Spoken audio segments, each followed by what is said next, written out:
Nekaj primerov imamo še podanih v učbeniku in sicer imamo tole daljico oziroma premico, ki smo jo mi zdajle izračunali in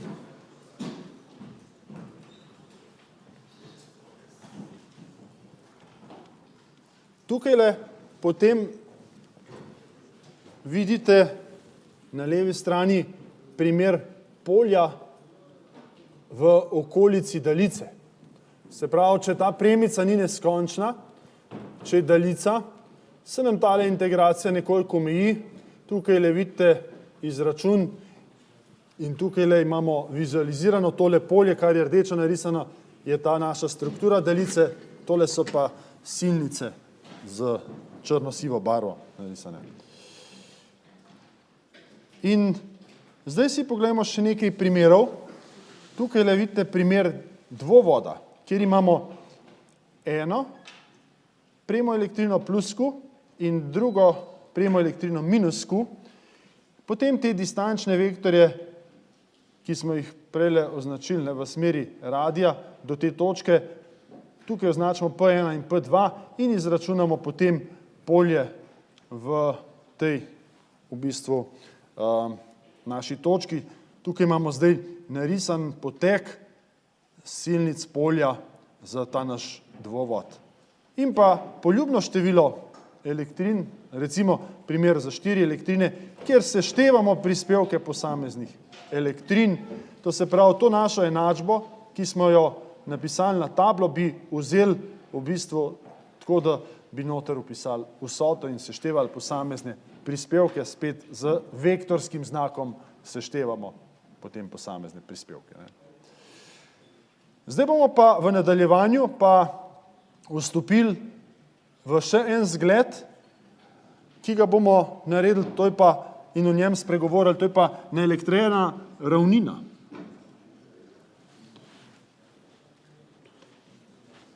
In si dajmo kar napisati tak naslov, električno polje E naelektrirane ravnine se spomnite, da je ravnina še en primer, ki smo ga prej izpostavili, da ga bomo poračunali. Zdaj, ravnino, seveda si spet morate predstavljati, to je nekaj, kar je prostrano po dveh dimenzijah. Moramo ponovno razdeliti na nekaj, kar bi znali zračunati. In dajmo mogoče to ravnino nekako jo moramo vseeno omejiti. To bi izgledali takole ravnine. In bi to ravnino skušali narezati na nekaj, kar smo se mi že naučili do zdajle. Do zdaj smo se naučili računati električno polje za 3 stvari. Točko, premico, pa krog, obroč. Za tole ravnino praktično imamo lahko 2 ideje, kako bi jo razrezali. Lahko bi jo razrezali takole in če bi jo takole narezali, potem so to kaj? Posamezni štrajfni so premice. Ja, to, kar smo mi ravno kar zračunali.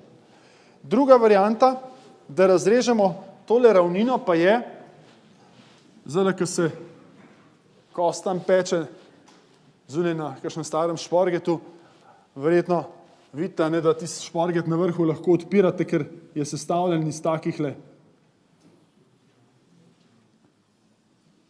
Si predstavljate? Iz takihle obročev. In če bi tele obroče seštevali od zelo majhnega pa do zelo velikega, bi ravno tako v neskončnost prišli in bi ravno tako lahko interpretirali ravnino. To se pravi, lahko ravnino sestavimo iz premic, lahko iz obročev. Zdaj, najbolj neugodno bi bilo, da bi ravnino šli rezati po 2 dimenzijah in bi jo sestavljali iz točk, ker bi potem mogli integrirati po 2 dimenzijah in bi imeli 2 integrala, kar bi nam dali nekoliko več dela. Ok, dajmo torej za to naše razmišljanje, bi predlagal kar ta prvi pristop izbrati, to se pravi, da ravnino narežemo na premice in da bi to lahko naredili, predlagam, da ravnino postavimo takole, se pravi, kot da ravnino gledamo od strani noter, ne, in rečemo, ok, tlele je nekaj, pa tle spodaj je nekaj, ne. Tole ne bo ravnino, veste, a ne, da opišemo s ploskovno gostoto naboja, ploskovnim nabojem in dajmo ta naboj sigma tukaj označiti in dajmo zdaj si še nekaj stvari postaviti, to se pravi, predlagam, da takole orišemo x-os in predlagam, da takole gor orišemo y-os, zdaj bi pač kazala ven, jo trenutno ne bomo uporabljali, to sem namenoma naredil zato, ker smo premice postavili, če se spomnite, v smeri vsi z prej, ko smo o njih razpravljali.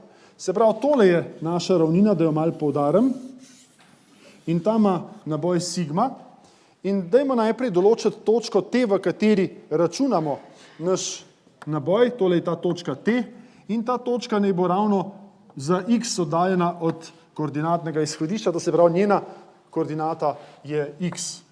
Zdaj smo mi že malo zverzirani v razmišljanju, predlagam, da takole odrežemo eno višino, bom temu rekel, dy, in je tole ta premica, o kateri govorim.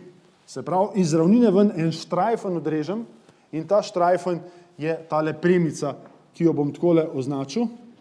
In polje te premice, dajmo takole narisati, je DE1 zaradi mene, tako smo prej tudi to označevali. In dajmo uporabiti isto razmišljanje, da tudi zrcalno gledano spodaj odrežemo tlele ven en tak štrajfen, ne bom rekel, in tudi od tega zrcalnega dajmo narisati tole veznico tle vmes in dajmo tudi temu drugemu prispevku narisati, da je tole DE2 in ta dva med sabo smo že prej pogruntali, se nam seštejeta ravno tako, da nam skupen prispevek kaže v smeri x vsi, to se pravi, očitno nam skupen vektor kaže DE v smeri x vsi. Še par stvari bi z vami spregovoril. Najprej, koliko je tlele gor naboja? Za našo enačbo bi bilo fino, da ta naboj izrazim kot nek pač naboj Q, a ne? To se pravi, dajmo takole razmišljati. Dajmo za ta štrajfen, takole, če si ga predstavljate, to je ena takale ploskvica, reči, da je njegov naboj enak naboju Q, celokupen naboj. Zdaj pa za ta naš naboj Q lahko izrazimo kot premo elektrino krat njena dolžina, to se pravi, če skušamo zapisati tole z premo elektrino Q, ali pa če izrazimo to z sigmo, ploskovnim nabojem, je to enako sigma krat ploščina tegale našega štrajfna. Višina tega štrajfna je dy, dolžina je pa ravno tako L in lahko zapišem, da je tole sigma krat L krat dy. In če iz tega ven zdaj izrazim zvezo, dobim, da je Q enako sigma krat dy. Se pravi, z višino pomnožimo ploskovni naboj, da dobimo ekvivalent premega naboja. Ok, zdaj pa dajmo tako pisati kot prej. To se pravi, malo matematike moramo zdajle zapisati in sicer tale DE v tej točki T je DE1 plus DE2. To pa je enako. Dajmo še te dva distančna vektorja tukajle označiti. Lahko jih označimo kot P1, ta zgoren bo P1, ta spoden bo pa P2. To sta dva distančna, lahko bi bila velika R, velika P, kakorkoli. In dajmo zdaj zapisati našo enačbo, ki pravi, da je Q v lomljeno z 2 pi epsilon nič potem pa nam tukaj nastopi integral od tistega, kar smo si pripravljali malo, ne? To se pravi, ali pa bom ta integral, nečega še ne bom pisal, krat, zdaj tukaj pa pride P1 plus P2, tale vsota, ne, teh dveh vektorjev, pa še nekaj lahko že tudi od prej pripravimo, ne, tako kot prej velja, da je P1 absolutno enaka P2, absolutno, in da bomo to kar označevali P, če govorimo o dolžini. In če se spomnite, ta dolžina P tukaj le spodaj nastopa, ne, ker smo rekli, ni, zdaj, ker imamo tukaj gor, moramo tukaj spodaj pisati na kvadrat, ne, ker bi potem takole lahko zapisali, to prej mogoče niti nisem zapisal, pa bom zdajle dodal, da je ta naša enačba Q polomljeno z 2 pi epsilon nič, zdaj, če smer zapišem, pa pišem tukaj P kvadrat krat vektor P, ne, v resnici je pa to prva potenca, ne. Takole, in če zdaj tele dva vektorja P seštejem, eden nam prispeva v smeri osi X, tale komponenta, in druga nam prispeva v smeri osi X, zato to lahko napišem, da je to kar enako v smeri osi X, ravno toliko, kakor je naša koordinata, krat 2, ne, ker sem rekel, da sta prispevka 2. Zdaj pa mislim, da smo vse noter zapopadali, ne, in da lahko napišem, da je celokupen E enak integralu tega dE-a, pri čemer spet integriramo od tle pa do neskončnosti, se pravi od nule pa do neskončnosti navzgor, ker smo upoštevali dva prispevka zrcalnega, smo upoštevali že skozi tole dvojko tukaj, ne, smo rekli, eden nam prispeva, pa drugi nam prispeva, ne. Ok, da bi tole mogli noter ustaviti, pišem, namesto Q-ja bom noter ustavil sigma dy. Smo si pripravili tamle in bom tole sem noter ustavil. Sigma polomljeno z 2 pi epsilon nič. Potem pa bo pod integralom nam pa ostalo dy,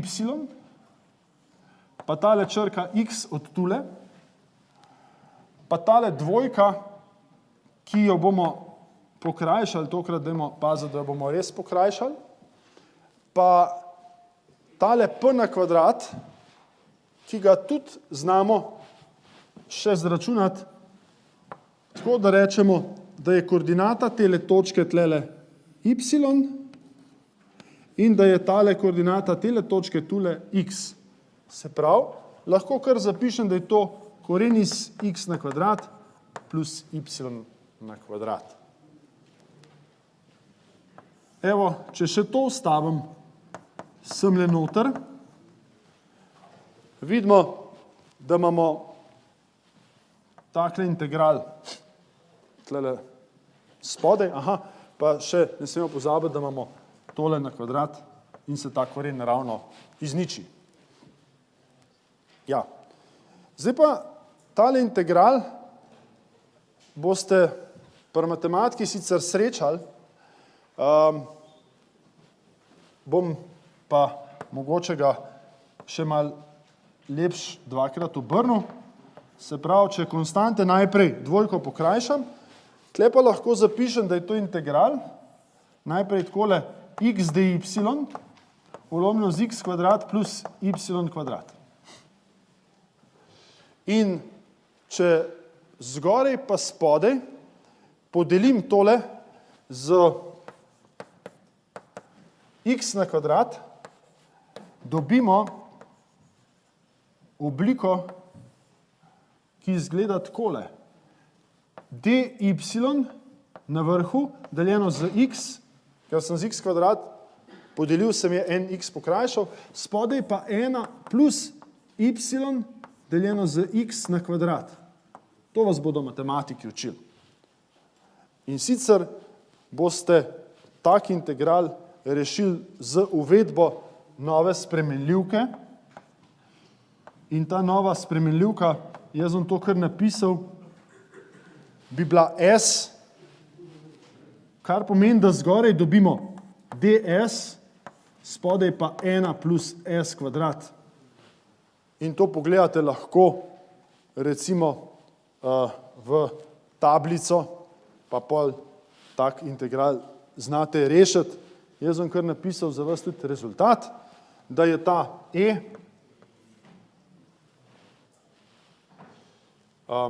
samo tlele bi eno tole kljuko stran dal, ker sem jo preveč napisal, tale vektor, da bomo bolj korektno to imeli. A vidite, tle sem začel brez vektorja pisati, samo tle sem ga po nesreče zapisal. Takole. Tale integral E nam da arcus tangens funkcijo, to se pravi arcus tangens tega S-a, pri čemer smo mi rekli, da bomo integrirali tole, bom rekel, od nič pa do neskončnosti. Od nič pa do neskončnosti in ven dobimo, ko te meje ustavimo, od nič pa do neskončnosti, dobimo ta arcus tangens nam da v bistvu pi polovic minus nič. Bom kar tukaj napisal, da je rezultat pi polovic minus nič. In če še to noter ustavimo, dobimo končen rezultat sigma deljeno z 2 epsilon nič. Takole. Spet veliko kar zahtevne matematike, mogoče na robu tistega, kar znamo, da dobimo končen rezultat, ki je pa sila lep in preprost.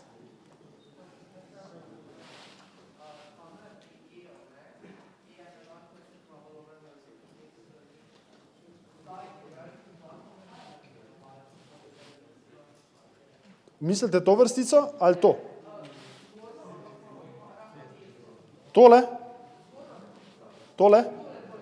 dy olomljeno z x, dy olomljeno z x, to je tale dy, pa sem rekel z x kvadrat delimo, tle pa x kvadrat deljeno z x kvadrat je 1, plus y deljeno z x na kvadratu boje. Ja. Ok. Zdaj pa poglejmo ta rezultat. Mogoče bi kar na tej isti skici, ki jo zdaj ne rabimo več, pokomentiral ta rezultat. Prva stvar je, v katero smer nam kaže ta vektor, to, kar smo imeli tukaj narisan pravkar, v tole smer, v pravokotno smer. In če bi izbral drugo točko, bi tudi tukaj kazalo v isto smer. Še vedno je ravnine neskončno gor in dol. Zdaj vas pa vprašam, če izberem točko bližje, kakšno bo to polje? Bo večje, manjše? A kje tukaj noter nastopa oddaljenost? Ne. Se pravi, tudi če izberem točko bližje, bo to polje še vedno enako. In tako polje, ki se nam glede na oddaljenost ne spreminja, je homogeno polje. Ok? In če pogledate ta pravokotna smer, jaz sem zadnjič že s parimi besedami nekako vam skušal urisati, kako bomo poimenovali to pravokotno smer. Ta pravokotna smer se imenuje smer normale. Pravokotna na ravnino je smer normale, zato pišem tukaj en. In če zdaj še noter ustavim izraz, da to dokončamo, sigma z 2 epsilon nič. Takole je naš končen izraz in vektor normale pomeni, da kaže pravokotno. Ok, ampak dajmo se zdaj s točko postaviti na drugo stran te naše ravnine in tukaj vidimo, da nam vektor E kaže v drugo smer, kajti normala kaže na drugi strani v drugo smer. Tudi če si predstavljate, če bi točke risal, bi jih v to smer sešteval. Dve stvari torej. polje kaže pravokotno in druga polje kaže, torej polje je ves čas, torej konstantno neodvisno od tega, koliko smo oddaljeni od ravnine. In, če še enkrat ponovim, takšnemu polju, ki je v prostoru ves čas enakomerno in usmerjeno v isto smer, rečemo homogeno polje. Zdaj, morda bi spet pogledali nekaj primerov. Tukaj imamo na levi strani v tejle sliki primer pozitivno naelektrene ravnine in tako kot sem vam prejle omenil, vidite, da nam kaže pravokotno in da je polje ves čas enakomerno. Na desni strani pa imamo primer negativno naelektrene ravnine, kar pomeni, da se nam smer polja obrne in polje kaže proti plošči. Zdaj v nadaljevanju si lahko predstavljamo, da sestavimo dve ravnini skupaj, pa bi najprej par besed na to temo na tablo. Takole, če imamo dve ravnini, potem bom z modro barvo risal polje leve ravnine in ta naj bo naelektrena z nabojem plus sigma. Z rdečo barvo bom pa risal polje desne ravnine, ki naj bo naelektrena z nabojem minus sigma. Se pravi, vi si znate predstavljati, tukajle to polje bo šlo v desno, tukajle to polje bo šlo v levo in tudi, če še ta prostor vzamemo v obzir, to polje bo šlo v desno. To sem zdaj najprej narisal polje, ki ga povzroča ta ravnina, za katero smo rekli, da na svoji desni povzroča polje tja, na svoji levi pa polje sem. Zdaj pa v obzir vzemimo še tole drugo ravnino, za katero vemo, ker je negativno naelektrena, da njeno polje kaže sem, proti njej, tukajle tudi proti njej in tukajle tudi proti njej. Če sta te dve ravnini naelektreni z enako absolutno vrednostjo naboja, ploskovnega naboja v tem primeru, se nam polje tukaj, kot opazimo, sešteje v nič, lahko rečemo, da se skompenzira med sabo. Tako na levi, kot na desni strani. Polje tukaj le vmes pa ima dvakratno vrednost tistega, kar smo prej izračunali, kar je sigma ulomljeno z epsilon nič. Se pravi, dvakratnik bom napisal polja posamezne ravnine. Zdaj, če imamo opravka z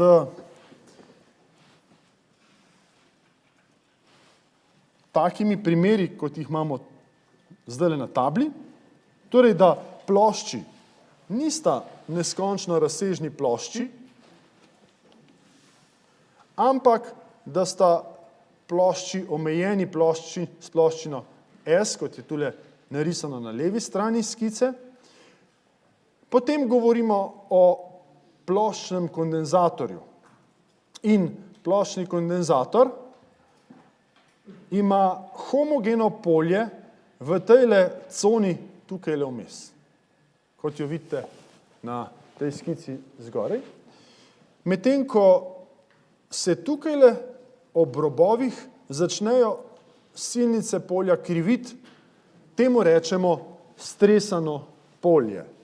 Če si predstavljate, da sta te dve plošči zelo blizu skupaj, potem je tega homogenega polja tukajle vmes med ploščami veliko, malo polja se stresa. Če sta te dve plošči daleč stran narazen, je pa polje že zelo podobno, kot da bi se pogovarjali o dveh točkastih elektrinah. Tako da te zglede imate tudi tukaj v knjigi ilustrirane, si jih lahko pogledate, še nekaj primerov se da najdeti naprej.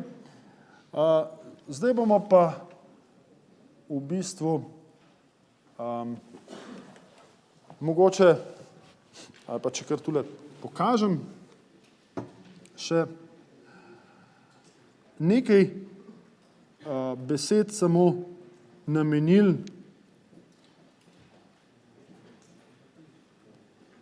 torej primeru, ki ga imamo tule.